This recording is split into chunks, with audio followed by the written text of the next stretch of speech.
I have a team of guys that I use that they take care of all my short form content for me.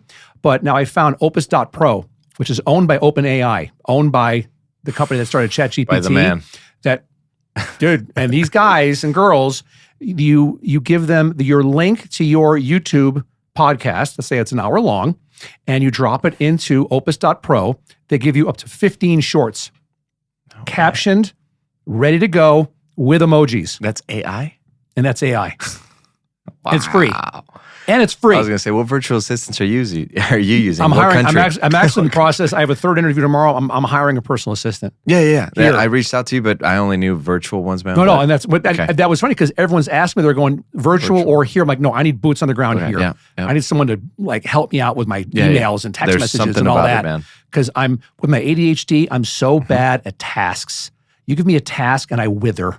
I'm under the bed with PTSD, like I was in Nam, sucking on my thumb. Well, get me the hell out of here. I can't do it.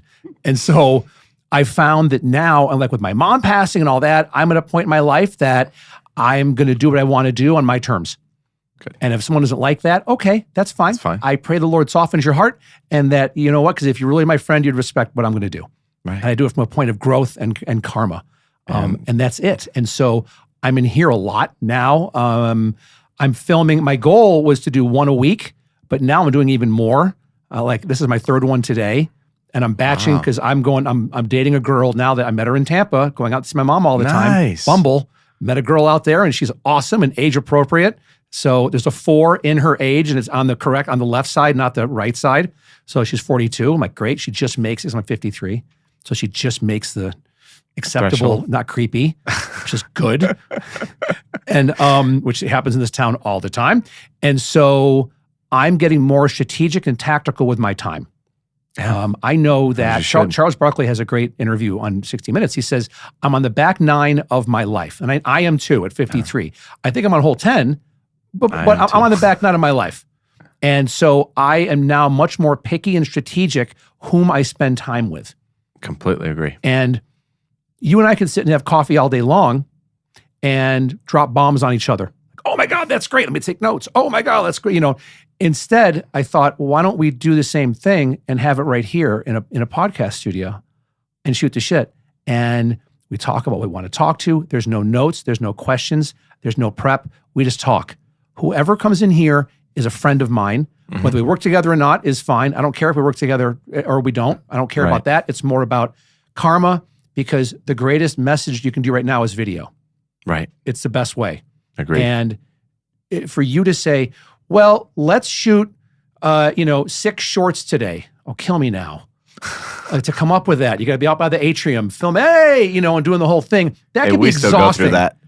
Well, and for other people, it can be exhausting. Like she says, she's doubling down on Pilates classes for Christ's sake, just to cover all that shit. So she's not, hemorrhaging. And instead of doing that, which that's good to me, that's good filler content. But instead, do a podcast and you sit down with a good friend for an hour and just talk. And the direction of the thing is it's all organic. Yeah. And you're guaranteed you're going to pull 6, 8, 9, 10 shorts out of it. Yeah. So I get those professionally done by Austin and his team that he uses, and they put stuff in my Google Drive inbox every morning. I have a new short in there, ready to go. Download. Yep. Click the list of profiles. Yep. And then I have that, but now I'm starting to use Opus.pro, which is OpenAI, which that gives you 15 shorts. And again, half of them are good, but you can still edit them. You just get them on your phone and just clip them to how you want to do it. And that's free. Because those are AI. And that's AI. Wow. And so like Gary Vaynerchuk says right now, you should be posting 4 times a day, short form content. Wow. And that might be a different number for other people that are far more skilled in this than I am, who's off camera right now filming B-roll, that we won't mention her by name. And so, but I'm like, okay, Gary V's pretty good. And so my goal is to get to be around posting 4 times a day. And between doing this and using Opus.pro, there's 2 to 3 a day right there. And then ChatGPT for content. And ChatGPT for your content. What I do is I do a podcast and I get the long form back. I drop that into YouTube. I take that long form through Google, my Google Drive, and that goes to my short forms team. and they get me back one short a day. I'm setting up a Google Sheet with them that we're going to start doing. Like by the time this goes live, it'll be like Alex Vazquez coming soon, or launching tomorrow, and we'll do one short of you saying something cool or us having a cool conversation the day before, then the day of, and my goal is to have enough for that week while it's live before another one comes up, that every short will have a tag, a link will be to that specific episode on my YouTube channel. Okay, so people can go reference our entire conversation, which is really your family and my dad. Yep. is used. And now it's funny though, because I have other people like, dude, I watched your whole episode with Ido Gavish or whatever, and it was great. I'm like, holy crap, okay, thank you. Like I didn't think that anybody besides like my dad watches the entire thing, because my numbers for the long form are nothing, but I'm averaging well over 1,000 views for every YouTube short I'm putting up right now. I saw that. I Every saw day. it yesterday. Every day.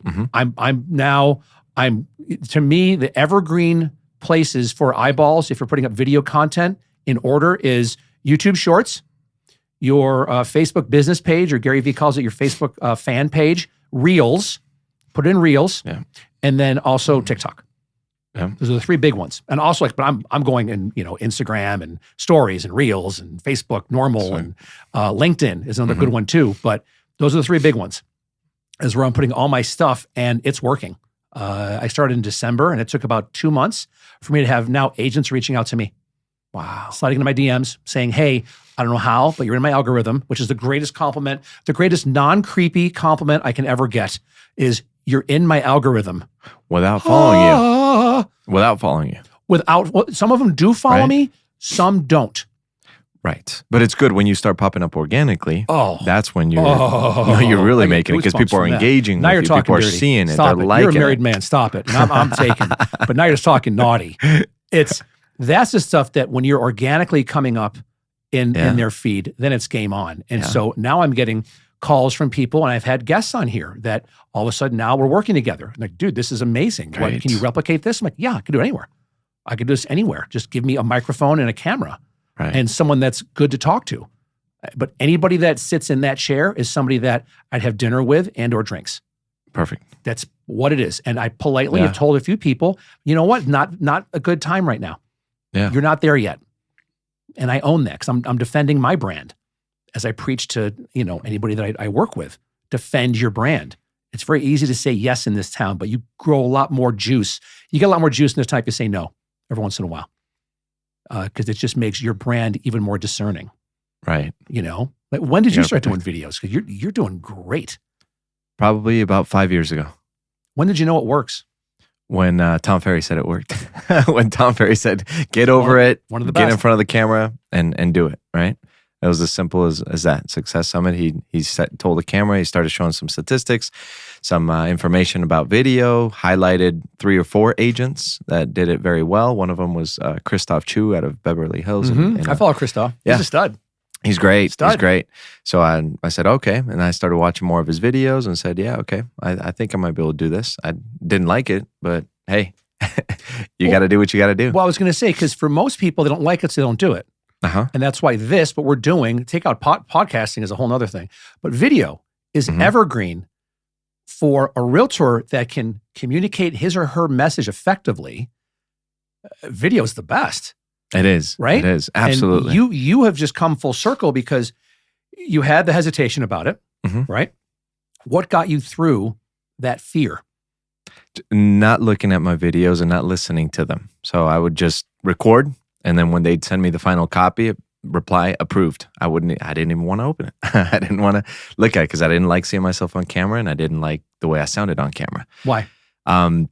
I don't know, I would analyze it a lot. You're a handsome son of a bitch. What's wrong with Thank you very much. You sound great. No, but I was just in my head, and I come from a TV background, right? I worked in TV sales, just not in front of the camera. So I would just get butterflies. My stomach, I would get nervous, and I just didn't like it at first. But I saw the power of it, and I saw the message, like you said. The message gets through better and clearer. And then when I was told, hey, get over it, nobody cares what you sound like or what you look like. You look just like you do any other day. Yeah. So just get over it, right? It's just you in your head. It is so powerful to do that. It's so powerful to, before you or your team go on like a listing appointment Yeah. or to qualify a buyer, to go check out our whatever social media channel, du jour, go nuts. Look at our YouTube, look at our Instagram, take a look at TikTok, wherever you're at, and to say, this will give you an idea of where we're coming from and to see if we're a good fit. When you're in that position that you're posting that much, there's people that I'll look at. For me to follow you on any social media thing, I've got to like what you're putting up. I have some people, like, they haven't posted in 6 months. I'm not going to follow you. No. Or some people don't post at all. Why the hell am I going to follow you? Right. It makes no sense to me whatsoever. I want to see your story. And I want to see good, bad, and ugly. I don't want to see just the hair is perfect and you're looking great. Like, I want to see like you got like an olive like pit like Stuck. right here, like stuck right there. Or women don't sweat, they glow when they come out of working out. So like you're glowing with the hat and the ponytail through the back of the hat, and you just had a great yoga session with some guy at 108 degrees and drank a whole gallon of water. Like, I want to see that. Yeah. Because everyone, you swing a dead cat in wherever you live in the country, and you're going to hit 4 or 5 realtors, right? So it's what makes you different, and it's using this medium.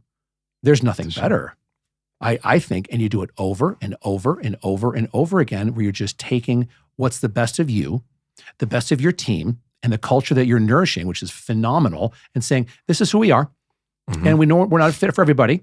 But just because we live in Las Vegas, prostitution's not legal. That's per rump. It's 45 minutes over the hump, and you can go there and have fun in a single wide trailer. But that's not me and how I do my business. And take a look, and it really is a great way to pre-qualify and set expectations, right? It is, and they get a feel for you. They like you before they meet you in person, right? And how do you do business? They got to know, like, and trust you, right? As simple as that. And I've gotten deals off of Instagram, which is great, right? People reach out to you, they follow you, and then your friends tag other friends, past clients, they see it, it's shared, somebody else reaches out. So that's when I got over it. I mean, I still personally, I don't like being on camera. It's not something that I look forward to, but it's something that I learned to live with now, right? It's hysterical because you're a handsome guy and you have hesitation to get on camera. My head looks like my fucking neck threw up. And I love being on video. I relish in this. This is my You thrive. thing. I thrive. There you go. I'm living my best life right now. Looking at you, and my ego is even growing even farther because I have an AI of me over your left shoulder. I saw that. That Scott did. I'm like, oh, he did that for me. And I have been asking. I'm like, oh, dude. Yeah, I have a bromance with that man. He's giggling right now in the editing booth because he knows He it. sees it. He knows feels it. He feels it, boy. I love it. And to me, this is just a great way to talk to my friends. Yeah. With a lot of times I'll get, what questions are you going to ask me? I don't know. Well, what should we talk about? I don't know. We're just going to figure it out, because if it's contrived, it comes off that way. And especially here in Vegas, people have the biggest bullshit detectors ever, and they're out. Yeah. And you have so much stuff you're getting bombarded with every day that why am I going to sit and listen to your podcast? What? I don't want to hear an infomercial on some guy that's pimping out his agency or recruiting or whatever. I don't care about that. Right. I want to know what tools is he using. I want to know what gets him up in the morning. Is he a good dad? Is he a good husband? Is he a good partner? That's the kind of stuff that people want to know. Yeah. What stuff have you done that has been challenging, that really you got kicked in the nuts, but you came through it, and now you're a better man for it, and a better realtor and a better broker because of it. That's the stuff people want to hear. And that's all I'm doing here. And how old were you when you started, when you got your license? 31 years old. Okay, so you were older. Yeah. What got you into real estate? My neighbor across the street. She was a national marketing director for one of the big brokerages in the country, Coldwell Banker. And she would see me leaving in the morning every day, 7 o'clock, with my daughter running late to school. And she'd see me suited up and ready to go. And she said, "Hey, young man," she says, "I need to speak with you." And we had already become friends, but her and her husband. And then she finally said, "Hey, I need to introduce you to a gentleman." And that was my first broker here in town. So it was game changing. And that was how long ago? 7 years ago now. Wow. Yeah. And you've done quite well in 7 years. Thank you. Friend. How long from when you started did you start to see, like, wait a minute, I'm making how much? I'm getting how much of a check from deals? That first year is rough. That first year is very, very rough. But I just remember what everybody said, right? 85% to 90% of agents fail in the first 12 months. But I said, I can't. I'm too competitive to fail, right? I can't be part of a statistic. So I just remember just getting going. I got lucky. I think within 2-3 weeks, I got my first listing. Then was working with a couple buyers after that first month, but it wasn't constant. But I was doing all the activities, and I was lucky that a great friend of mine, and she's still a mentor to me. She runs one of the large teams in town, and she said, "You know what? You can I'm say a who firm she is, by believer." the way. You can say it's okay. Trisha Kiefer. Yeah, yeah, you she can say who it was is. great. All right. She All told good. me, she said, "Hey, I'm a firm believer. You do the activities, the business will come." Right? Because I was out there. She saw me first in, last out. Right? I believed in that. I love that. Got to be there first in the office, got to turn off the lights, and then I got to still do my open houses on the weekends. I still got to go door knocking, everything. You named it, I was checking it off the list. And I was frustrated at times or disappointed that the business wasn't coming the way I had it, because I come from a TV background, TV sales background, where I was doing very well, where I was known. I was handling all of the Latino concerts in Las Vegas, right? Pretty much exclusively.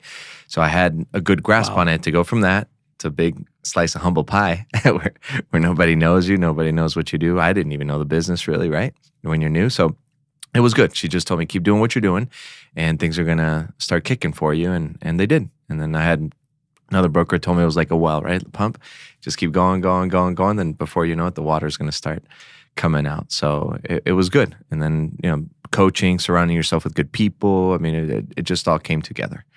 And you were at CB Premier here in town for how long? 6 years. 6 years. And then went to EXP. EXP. Right? Mm-hmm. What was it that EXP has that, again, it's an evolution thing. You don't burn bridges. It wasn't that Coldwell Banker, and correct me if I'm wrong, it wasn't that CB Premier was bad. It was just you had reached a point there that maybe you plateaued a little bit in terms of your growth potential. Nothing against them whatsoever. Not throwing shade on them. Bob and Molly Hamrick are two well-respected people in town. I think they're the best brokers in town. Bob and Molly are great. Mm-hmm. But what was it that EXP had? It was their forward thinking, the cloud base, the consumer centric approach, and also they focus on the agents, right? So it was multiple ways of income and just very streamlined. I like that, and just so happened that one of my mentors, Mark Pattison, he was as of the start of this year, was number 2 guy out of 86,000 agents across the country. So it's the fastest growing brokerage in the world. That was attractive. And then seeing what my buddy did in San Diego, leading the number 1 team in San Diego, number 3 in California. I mean, that was very impressive. And then flying down there, seeing what he was doing, what his team was accomplishing. I said, wow, it was just very, very impressive. And he and I go back 25 years. We have a common speed skating background. So it just felt right. Good friend, great mentor. I just had to take the plunge. So, are you happy you did it? Oh yeah. Yeah. It was a good move. What's the scariest thing about taking the plunge and leaving? Because you had it good at CB Premier. Like I knew who you were. You had a name. You were putting up good numbers. You were a solid agent there. You were doing really well. What's that fear like? It's you got to get comfortable being uncomfortable. You got to step into it and dominate it. It's the mind game can be a little tough, but now you're on your own and now you're treating it like a business, right? You're running it like a business, like a true business.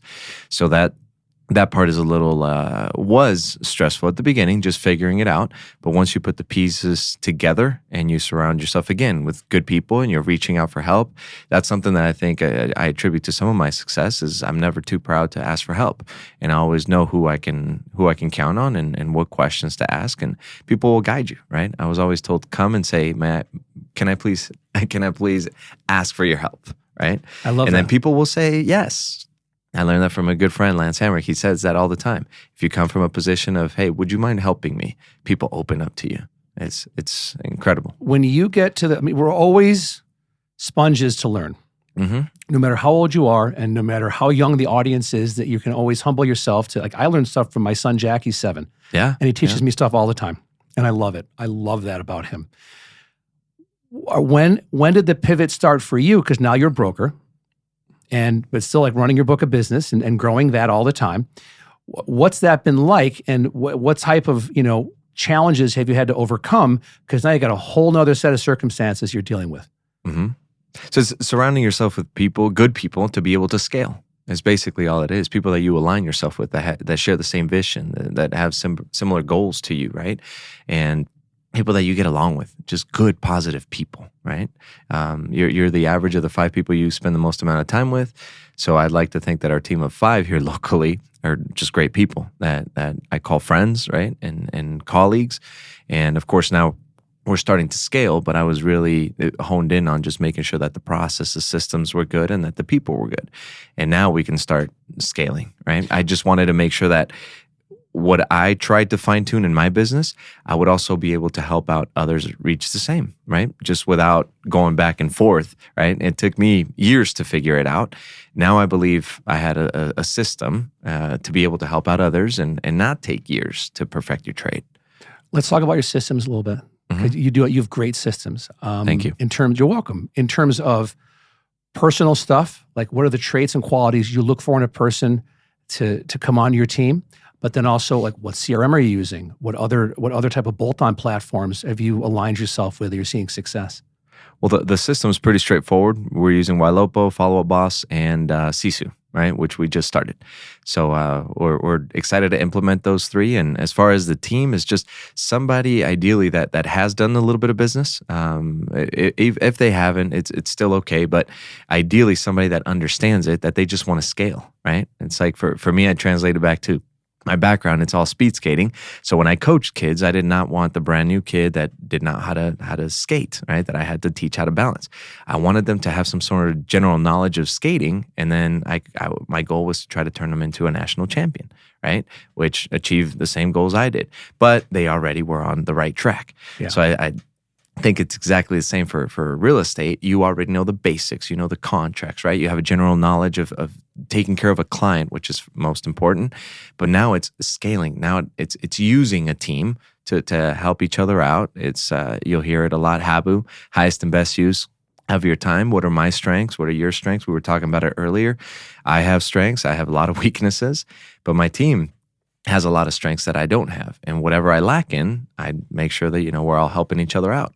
Right? What's the biggest challenge that you're facing with scaling and growing your business? It's finding the right people and the right attitude and the right motivation, because it just boils down to your why. So it's just, as I'm sitting down having an interview, kind of like with you, what's your why? Why do you do this? Right? And from there, you can, in 5 minutes, in my opinion, you can have a good idea of if they're going to be a match or not.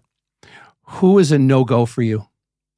Somebody who doesn't really know what they want, doesn't have a strong why, just treats it like a job, right? Wants it to be like a job, is used to just clocking in, clocking out, right? That's it. That type of mentality is not a fit for real estate, because some weeks, yeah, you can work 20, 30 hours, but other weeks you're going to work 70.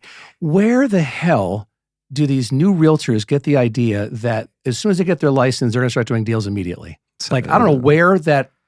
I've never seen it, but Selling Sunset probably. I've never seen it. That's what it comes down to stuff like that. But the funny part is that I was a licensed realtor back in the early 90s, back in upstate New York, and there was agents then in little Canandaigua, New York, and I was licensed with Marty McMillan Realty. I learned more about how not to do business and also how to do business in my office. Like, I'd see it was always women, and it's sexist. I don't care. Fucking cancel me. I don't care. But it was women around the holidays that would pin their credit cards because they're shopping for their family, but they had this deal coming in and it was going to close. It was going to close. I guarantee you're going to close by the end of January, no problem at all. And 90% of the time it didn't close. And they're in tears and they're in the office bawling. I shouldn't have done this. I've got to return this gift. I saw it all the time. And I'm like, what the shit is wrong with you? Fill your pipeline. Keep talking to more people.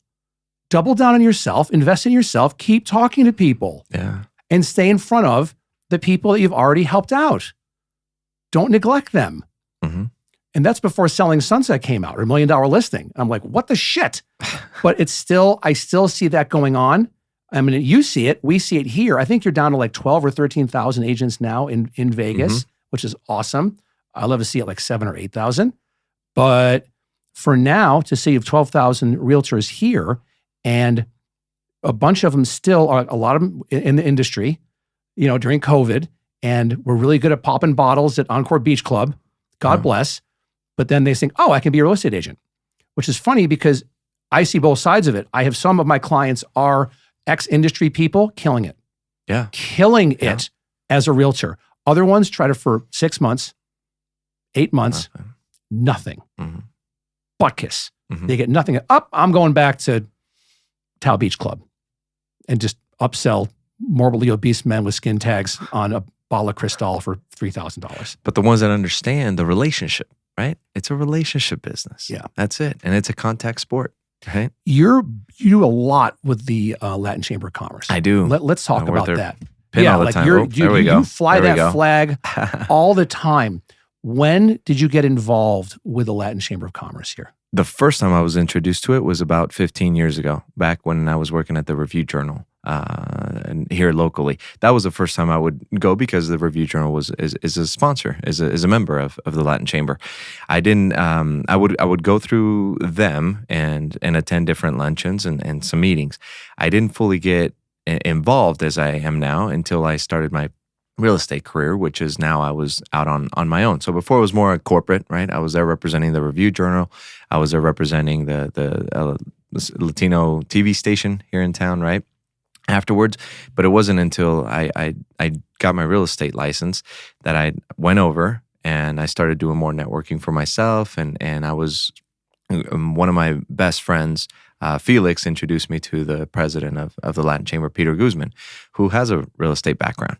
So it was awesome to meet good people. He introduced me to incredible people, other business leaders here in Las Vegas, and also very proud that he took me on as a mentee. Right, he's been mentoring me ever since. I've never seen somebody go into a chamber and do as well as they have, and I'm not saying from a monetary standpoint, which I know you are, but you're woven into the fabric of the Latin Chamber of Commerce in Las Vegas. I just love it. Right? If there's something about it, it just gets me going. It motivates me because you're with other like-minded individuals, and it's an organization where it doesn't matter where you come from. It doesn't matter who you are, what you do. It just matters that you're there to help each other. And it's never a pitch. It's never, hey, I'm Alex. I'm a real estate agent. You should buy yourself from me. It's never like that. It's like, how can we help you? And then that in turn it comes back to you, right? So it's like, how can I help you? And it's like, oh, I'm newer at the chamber and I'm starting my own insurance agency. Well, great. So-and-so just bought a brand new car. Hey, come here, right? You're making the introduction live on the spot. You're helping them. It's not about you. You connect the dots. Yeah. And then it'll come back around. And Peter mentions it pretty much every time we get together. It's like, get up, shake somebody's hand that you don't know and see how you can do business. But it's that mentality of most luncheons or networking, because I'm a part of it, right? Of many other, I've gone to other events, and then all of a sudden you go in the room and then you kind of have stage fright and you go back in your seat, or you act like you're busy on your phone and you try to avoid everybody at all costs. Oh, yeah. And here it's like, I love it. It's called the Latin Chamber of Commerce, but I always say that it's like the United Nations, because you see everybody there. It doesn't matter where you come from. It doesn't matter what you do. You're there to work with each other and help each other out. I love and that. see how you can lift each other. That's great. Are you going to weekly luncheons? We don't have weekly lunches, monthly luncheons. And then we okay. have seminars, we have breakfast, we have all sorts of events, board meetings. I'm very involved now. I have 4 positions within the chamber, including leading the YPN chair, Young Professionals Network, the real estate committee, part of the sports and entertainment committee, executive board, and board of directors. So all for Latin Chamber. All for the Latin Chamber. Yeah, Good heavens. It's just good people. When do you sleep? Whenever my son allows. Good heavens. Well, and how old's your son? 11 months. How about that? How's that going, my friend? Awesome. Yeah, it's the best. Isn't best that the feeling best? in the world. Hands down, yeah. If you ever want a motivation to make that extra phone call, yes, or take the meeting you really don't want to take, you look at him.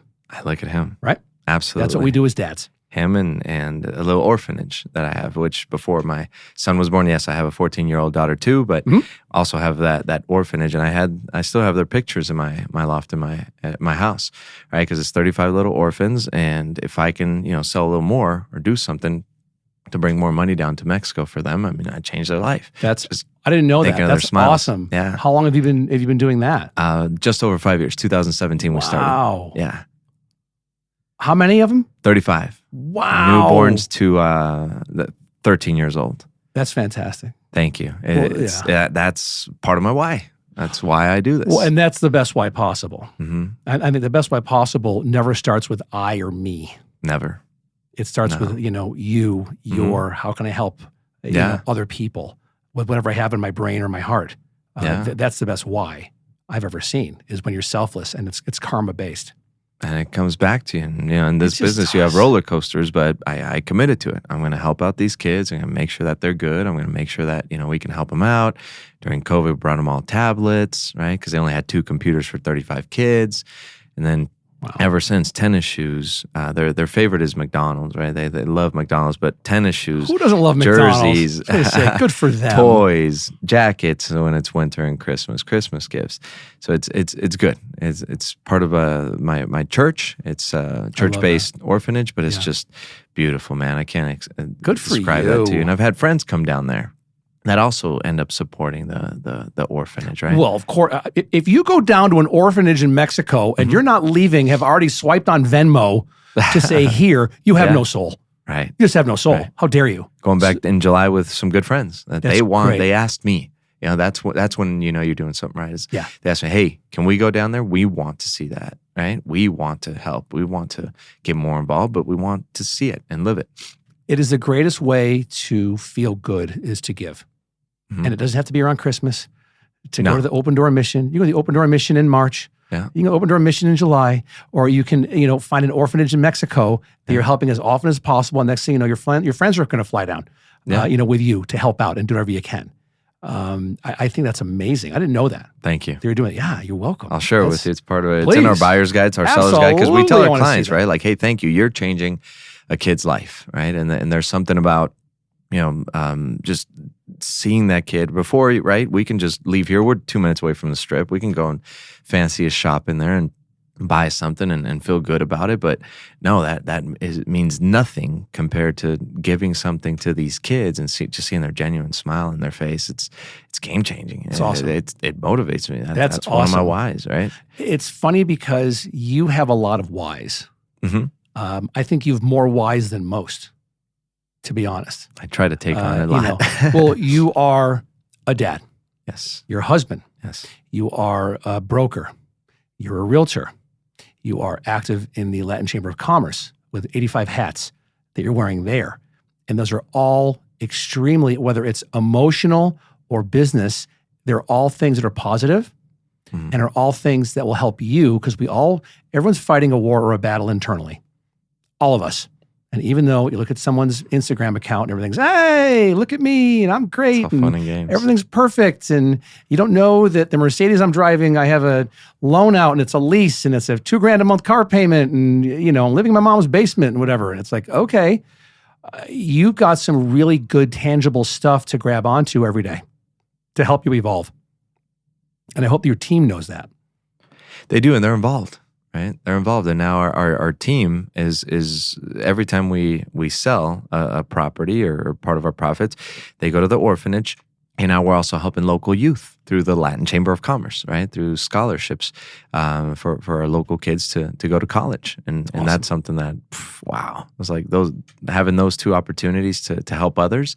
I think that's why God helps us. I tell our team that too. I agree. All right, let's talk real estate. My friend, where do you think the market's at right now? I mean, it's bananas. It's starting to lean again, right? It was slowed down there for a little bit. Now I was messaging with a friend this morning who's getting multiple offers on a couple of her listings. Our team, the listings that we've gotten, yes, starting to see a lot more activity. The buyers that we're taking out now, we're starting to see like, these houses already have offers. This house just went into escrow. So there's more activity, which is good. It's good for all of us, right? We're excited to see that. So you're seeing multiple offers. Yeah. Natasha Knappler is just in, if price right. And that's the other thing is that if you get a schlep rock real estate agent that's like, let's list it for $1 million, and it's a 750 house all day long, it's going to sit there. It's not 2021 anymore. It's not 2021, and not even close. Not even close to 21 or 22. And I think that, given the numbers of realtors that have gone out of the business, yes, okay, now there's a greater chance that it is going to be priced right. There's a greater chance that when you're putting an offer in, they're going to call you back. Or if you have a question, they're going to answer your email in a timely manner. Or you already know them from being around for a while. Yeah. And have a relationship with them. And you can text them and go, hey, what's up with this, or this? And they tell you to just get the best deal for your client, but also still, providing that good fiduciary responsibility. that you have as an agent. What are your? Next week or in 2 weeks that the Fed might raise interest rates? Yes. Like 25 bips maybe. What do you think is going to happen for the summer? Well, that'll slow it down a little bit, but now you're getting a lot of pent up demand because we still have very low inventory. So Awful. you still have investors coming out, people trying to figure out. I mean, people now have seen consume so much media and good and bad, but they're starting to see like, oh, wealth, real estate is the number one way to build wealth, right? So no matter what happens, statistics dictate that, right? From back in the 1900s all the way to now. So people are starting to catch on to that and are trying to make it work, finding ways to make it work, buying down the interest rate.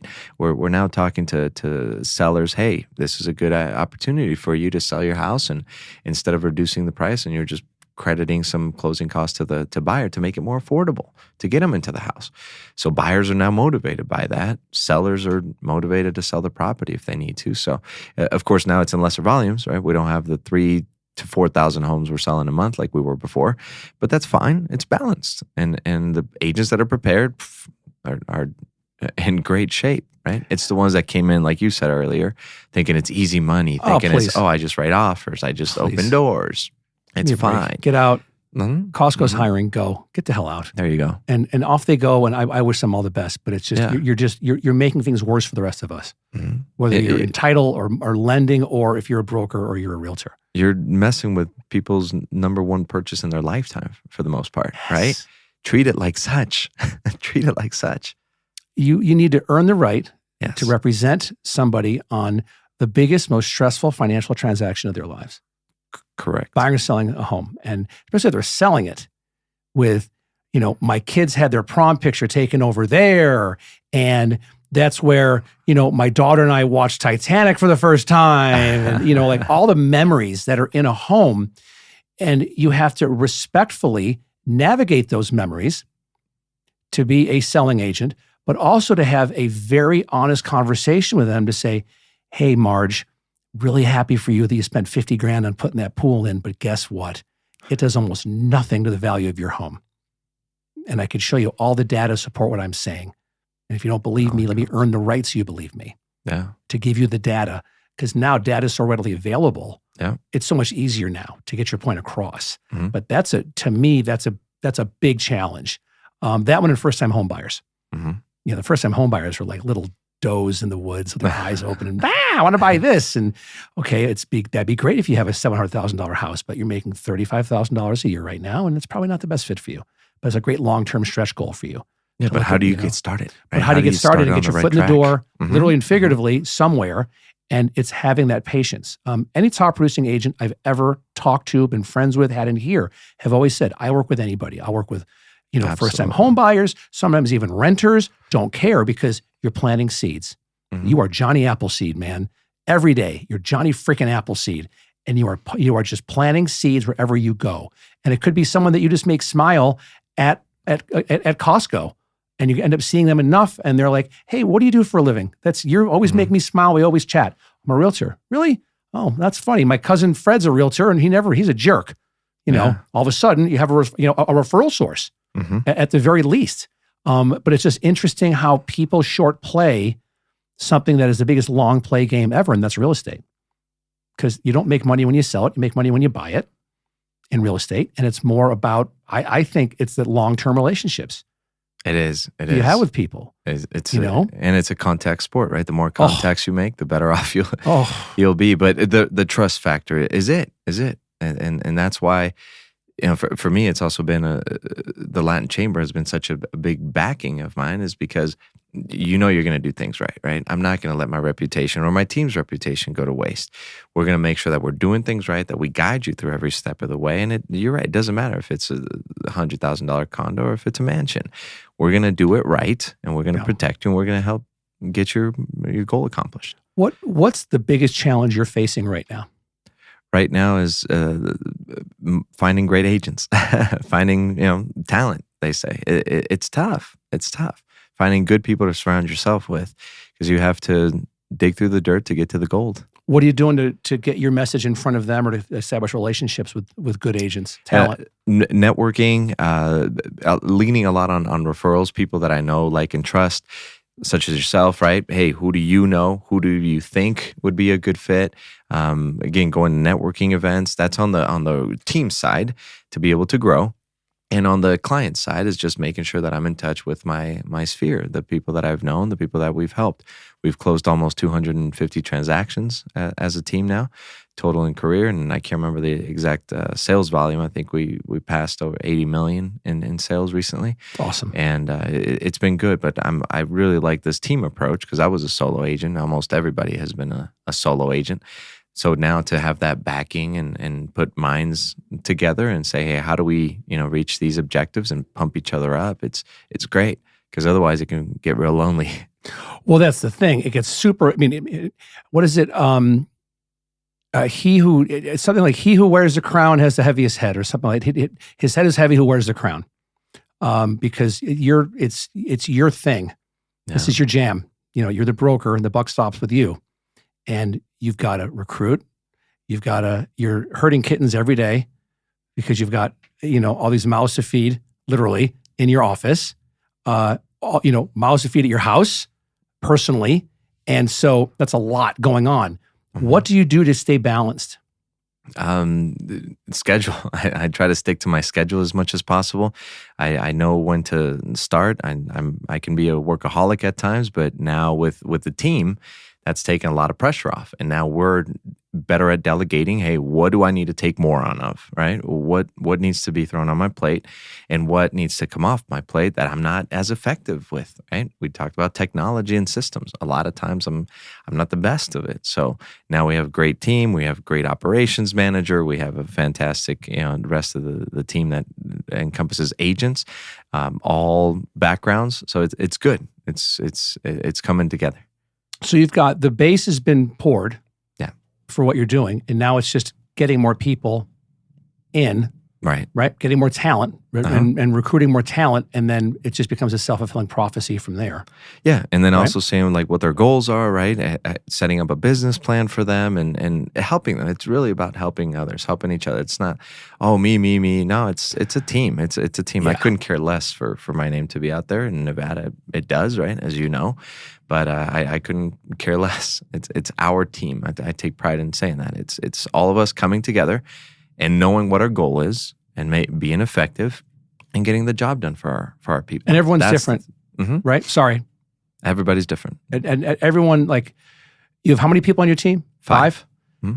Every one of them is different. Every one of them approaches real estate in a different way. Mm-hmm. And you've got to be able to fit in to not only motivate them, but also be there for them as like the non-creepy uncle to, console them and hug them when they just lost out on a multiple offer situation or something, or didn't get that listing that they were guaranteed because it's their sister, but sister went with cousin Fred because cousin Fred offered whatever, and so that's a lot. That's a lot to that would weigh on me. Uh-huh. But you're very disciplined and you're structured in what you do, so you have the balance that, because I'm sorry, but every real estate deal has hair on it. Yeah. Everyone. There's to me, there's literally no such thing as I think once in my life, I did one deal when I was a First American Title, closed in like 48 hours. There's no HOAs, cash offer, done, unicorn jumping through rainbows. One. I remember that in 9 years of being a title rep. One time I could tell you that happened. Rachel Carter, great EO over Fatco, love her. But oh my God, every other deal, it's your phone's just, well, this is going on and this is happening and the other agent's a dick and the lender sucks and you guys suck and my agent sucks, my clients suck. It's just, everybody sucks because it's such an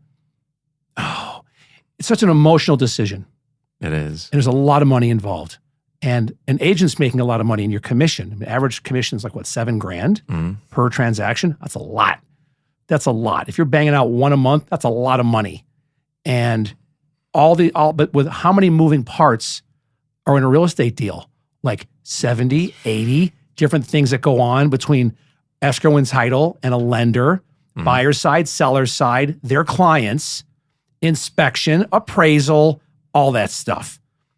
And everything has to go from here all the way down to where at the final, at signing, and we're good. Yeah. And things record. You got to hand hold it to the finish line. Right? And for you, what excites you the most? Is it when a deal comes to fruition and you're getting paid on it? What is it for you that still like gives you that, I love it. For buyers, it's handing them the keys, right? And then I always tell them like, hey, I'm giving you these keys today, but if you don't mind, can you call me tomorrow morning, or can I call you tomorrow morning? I want to know what it was like waking up on your home for the first time, right? Because I remember going through it myself, right? And then that day's very special. So first, there's something about first-time home buyers, or sometimes it's the house of your dreams, right? Hey, I've had it where a client bought the house of his dreams with a pool, the 2-story, the 5 bedrooms, everything he ever wanted, right? So it wasn't his first home. I helped him buy his first house, sold that to to get into this one. But again, it's just seeing that sparkle. Like, hey, I have my own backyard. I have my pool now that I've always wanted. I have the extra bedroom for my mother-in-law when she comes into town. That's special. And for the seller, hey, if you're in sales, you better be a numbers guy, right? But it's like making it work. Hey, you told me you wanted to net this amount of money. Right? I take it personal. Let's get you more, right? Or what's the minimum threshold? Yeah. Right? Because I'm not playing with your money, and I'm going to protect it like it's my own, right? That's the way you have to treat it, right? Like if it's my own house, I'm going to protect and try to get as much money as possible for your property. And just seeing that, or like, hey, did you get that wire? Did you get that wire? That's my favorite part of making that phone call. Hey, did you get that wire? Did that money come to your account? Yes, it did. Thank you so much. Awesome, because they have plans for that money, right? A lot of times it's investing, doing your own business, right?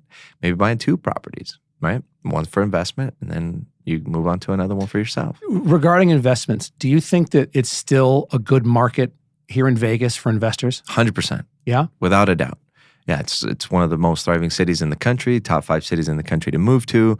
We've got, right? You remember how crazy the market got after the Raiders came in? Sure do. We were just talking to a client before this and saying, hey, within the span of a month, it seemed like condos shot up $50,000 and et cetera, right?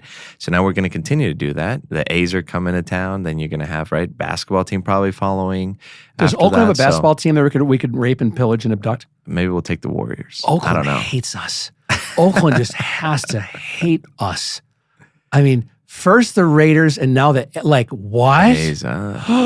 Hey. I mean, hey, don't hate the player, hate the game. And if they want to come here, they're going to come here. But it's purely business. It's business. Right? It's not personal. Business. Godfather, right? Right. But oh my gosh, Oakland, the city of Oakland has to hate Las Vegas. They just, I mean, they've got to hate us. If you're reading the headlines of what the mayor is saying, then 100%. Oh, they're furious. They're freaking furious. But it's like, what, you made your own bed. When you've got 3,000 people or 3,600 people coming to a Major League Baseball game, what? Right. Like, what are you doing? To help that. Where we're like, oh, we'll help you. Done. We already got the spot picked out for you. And, we have how many million of people come here every single year. But more importantly, look at what the Golden Knights did when they came to town. When everyone's like, hockey in the desert? No way. And now almost every game is sold out. Yeah. And they're the funnest. I take my daughter and my son to games. We have a blast. I see that. Yeah, we have a blast. Awesome. That's the best part of my job, is that Bill Foley is the chairman of the board of Fidelity. So he's my boss's boss's boss's boss. But also owns the hockey team. So we get tickets all the time. Yeah. And I'm the coolest dad ever.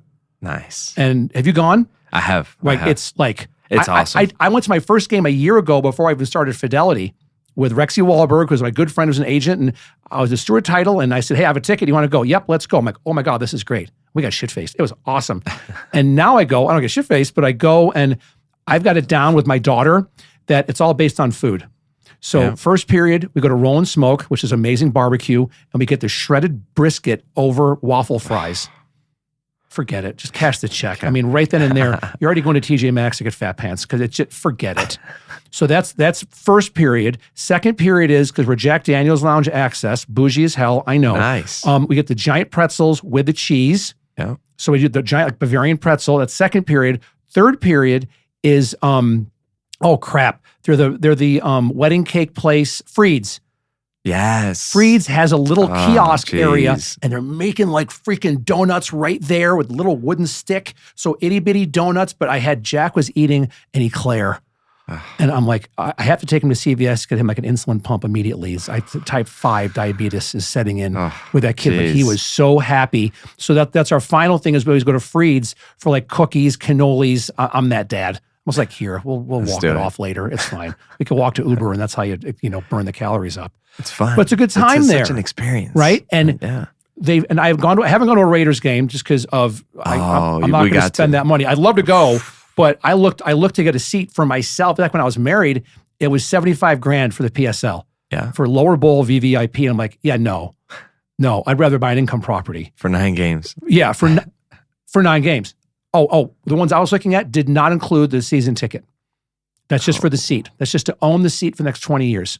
Right. Oh, okay. But if you want a concert or whatever, you got to pay extra for your season tickets, whatever, you pay extra for all that. And I'm a Bills fan. So whenever they play the Bills, I'd love to go to a game. But that shows, and the Raiders aren't that great of a team, but they will be because of what is going. And I mean, they're going to spend money on it. Davis is going to spend more money on what's going here and get more talent here. Right now, it's like Garoppolo. Is that the quarterback? Garoppolo. I mean, he should be in like I think he'd make more money on OnlyFans. To be honest, the guy's he's dreamy. I mean, come on, but he can throw a football. God bless. But he's in the right town. Yeah, because this town's all about looks. So that son of a bitch is going to do just fine here. Have him work for Freed's and sell cannolis. He'd be just fine. I think that showed, and also what that's done for recruiting for UNLV. UNLV football now is like before they're at the rock pile, way out by like Moapa almost, and now it's Not like anymore. what you're playing in a $2 billion facility with a retractable roof on natural grass. And I mean, I played high school and football, college, and lacrosse. What that does for your hips and knees to prolong your career, what? It's incredible. It's awesome. And now we're going to have a state-of-the-art baseball facility with partially retractable roof and the whole thing they'll do natural grass, I'm sure. I was a Yankee season ticket holder for years back in New York. Loved it. Awesome. Thank you. It's going to be great. But as soon as they like that, I'll look at getting like at least 2 tickets. Yeah. Somewhere. Because they will be coming. And they're coming. Yeah. They're coming. And so I just want to get at least 2 tickets to give away to friends or to take one of my kids. And those are memories you have forever. Agreed. Those are memories you have forever. My daughter's got into LVA and she auditioned and got in. And so I'm taking her to Manhattan this summer for 5 days. Perfect. And we're going to a Yankee game. We're going to see 2 Broadway shows. There you go. That's what we do as dads, is you create the memories for your kids. And I don't care if a year from now I'm under the spaghetti bowl eating government cheese. My kids will be just fine. And I'm eating top ramen. Okay. Yeah. I'm fine with that. They'll cherish those moments. But they'll cherish the moments and those experiences. That's what it's all about, right? Yeah. Jinx. Priceless. That's what it's all about. So moving forward, my gosh, we've already gone, we have 10 more minutes left. It's hysterical. Looking now at the future of Vegas, and wait a minute, let's get back to investment stuff for a second, because I've seen investment deals that it peaked and now it's gone down. What is it that you're seeing in terms of, if I had $100,000 and I want to invest it in real estate in Las Vegas, what would you tell me to do? High rise, short-term rental. Yeah? Yeah. They're cash flow positive. How much, what's the return, everything? Like walk me through that. I've got $100,000 sitting here and I want to go ahead and invest it, and you're my guy. I'm going to use you. You're a stud. What am I doing? You could put that as a down payment on one of the high rises here in town, right? You're looking at anywhere from $270,000 to $500,000 for one of those high rises. You're putting down $100,000. Let's just say the sales price is $300,000. Then you're financing $200,000. You're paying the HOAs, and then the money that you're bringing in. Now you're cash flowing anywhere from $1,500 to $2,000 a month. So you've got enough. You don't see that in other properties. So you're okay. So and I'm going to challenge you on this because I love your brain. But you're saying I'll be cash positive or at least cash neutral, so I'm building equity in the property, which I'd be fine with. But those deals are out there. Oh yeah, those deals are out there, and there's some properties that make a little more than others. There are some that allow short-term rentals in there. Others are 6 months or longer, right? So, but like our team is really getting into it. Our operations manager, she's really diving into it. our team. We've worked out with many clients now.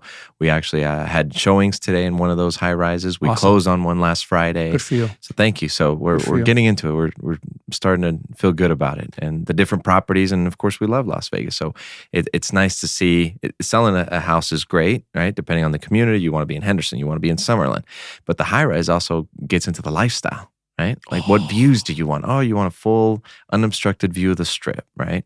And now you got Formula One coming, right? That was one of the reasons one of our clients purchased a high rise, just to have that seat. Are you going? And then of course Formula later. One? Does that turn you on at all? F1? A little bit. Well, right now the one of the world champions are Sergio Perez. He's from my hometown, so that of course. Really? Yeah. He's from Sergio Guadalajara. Perez. Yeah. So I know you. So that. Him being all over the news and all over, right? And I'm from Guadalajara. He is too. You got to drop him a DM. So it's like, you got to drop him a DM in Spanish. Nice. Like, hey, me, you know. So I enjoy watching for that, right? You got to throw him like a hey, me hermano fucking DM and be like, you know, if you're coming to town, let me know. Hook your boy up. When you're coming to town, and you know, would love to, you know, just I admire you. We're from the same home, you know, the whole thing. You'd be surprised. His people, that would probably get to him. Yeah. Just saying. Hey, I have his jersey, I have his shirt. That's awesome. Ready to go. So are you going to go? Yeah, I probably will. I want to check it out. I want to say, hey, it's first time in Las Vegas, right? It's a lifetime. Dude, it's once in a lifetime. It's not cheap, but it was over $1,000, but it's for 3 days. Yeah. And it's grandstand stuff.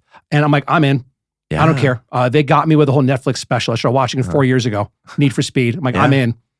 And it's historic. It's coming to Las Vegas. They bought the lot, right? You see it right next to the MGM. It's people spectacular. Don't understand what that's going to do for the economy of Las Vegas. Combine every other sporting event, every other Super Bowl and everything else, and the hockey game. No, nothing compared to F1. No.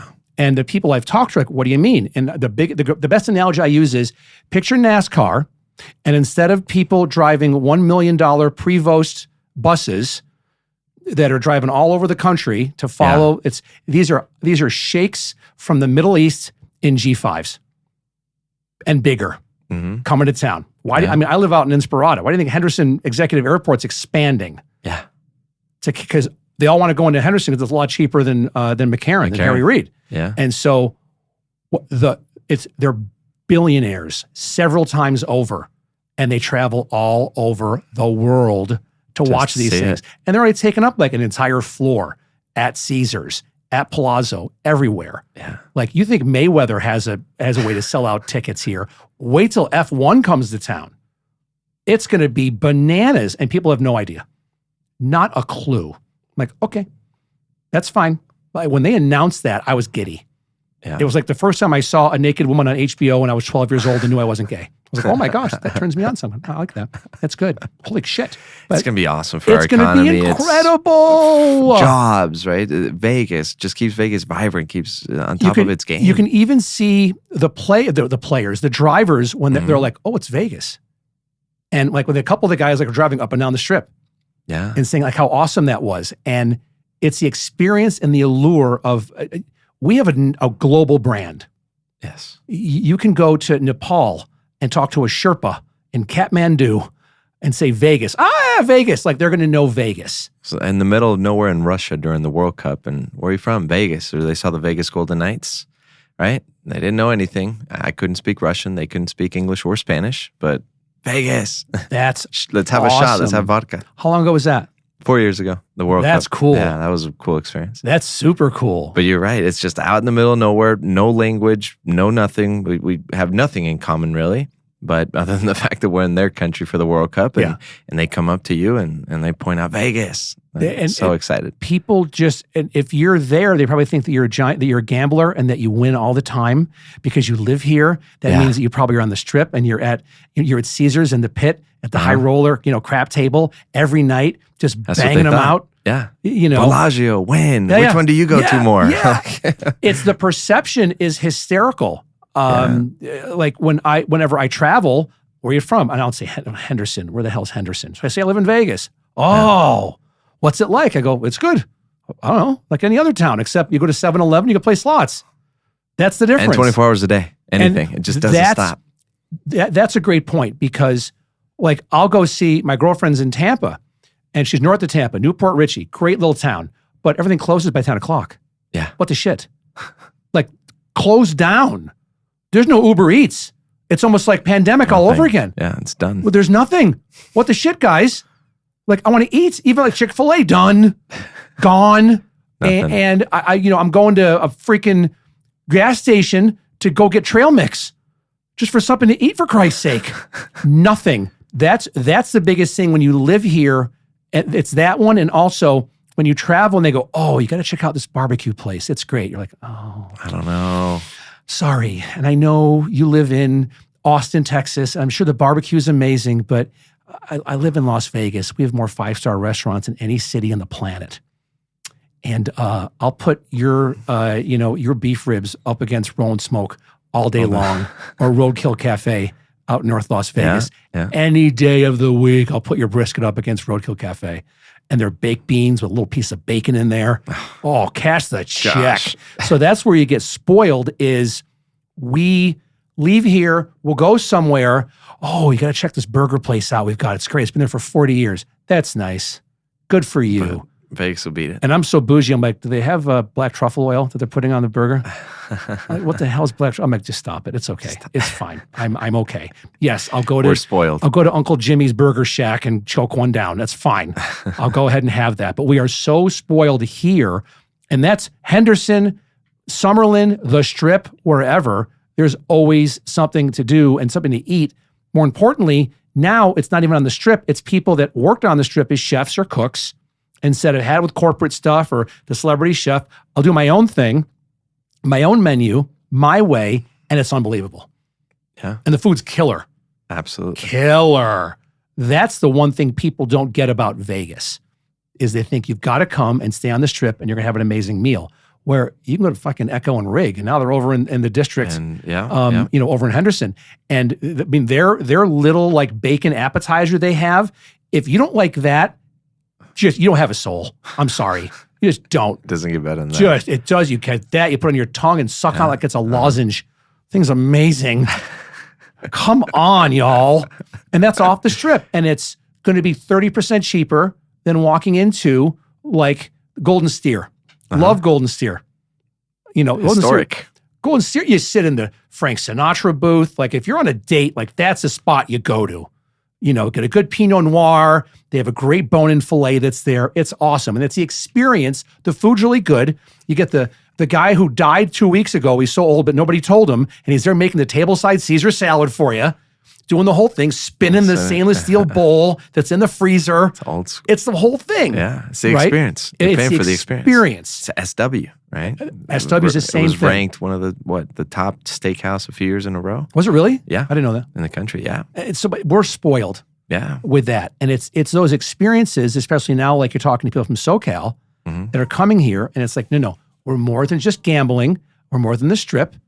We've got stuff even off the Strip. Because if anyone that's gone to, Golden Steer, that's not the best neighborhood. That's over by the freaking Strat. Like, that's not the best. It's over by Sahara. 2.0 Sahara. There was SLS, then the Sahara before go that. early. Right? Go early. Get the early bird reservations for 5 o'clock.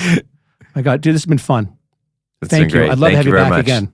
Absolutely. This has Consider been great. It done, my friend. It goes fast. It does. It does. But I wish you continued success. I'm blessed to have a front row seat to you and your team's success. I think it's fantastic. Thank you for your help and guidance as well. And it's been good. My pleasure. Just like my mentor says, surround yourself with good people, good things come your way. I'm flattered. And we'll get you back here, and let's bring somebody on that maybe helps out with your marketing and your online stuff. And you can talk a little bit about what she does when she's upright. Oh, yeah. I heard that she's pretty good. She runs the show. Yeah, I heard she's pretty good. Yeah. Awesome. Thanks, brother. Thank you very much.